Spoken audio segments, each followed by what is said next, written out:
山陀台风3号在高雄小港登陆，周围瞬间阵风最强曾高达17级强阵风。而中油大林场有一座燃烧塔不敌山陀的台风来吹袭，燃烧塔塔尖1/3的地方应声倒塌，让监看画面的人员都吓了一大跳。那么对此呢，中油大林场炼制事业部表示，倒塌的燃烧塔在前2个月就已经停用岁修当中，没有再运用，所以当下也没有人员受伤。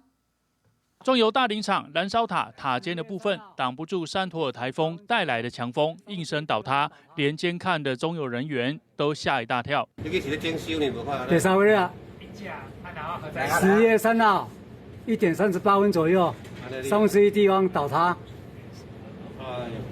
中油说，这一个燃烧塔其实在前2个月就已经停机，现在正在岁修当中。被拦腰吹断的部分，大概是燃烧塔塔尖以下1/3的部分。意外发生当时，并没有在运转，也没有任何人员受伤。这个已经是大修，在准备岁修中的设备，周遭的一些管线啊，什么都是已经关断、盲断了，在做检修啊，所以它并没有在使用。来听一个声讲嘣，一个安尼尔呢，真的很夸张了。所以昨天那个风真的是太可怕了。根据了解，中油大林场区一共有4座的燃烧塔。 这一次被强风吹坏的是第3燃烧塔。中油说，这一次的意外并没有影响到炼油厂的运作，而至于损失的部分，他们还要请专业人员现场确认燃烧塔受损的状况，才能确定灾损的金额。记者洪龙斌 ，SNG 小组高雄报道。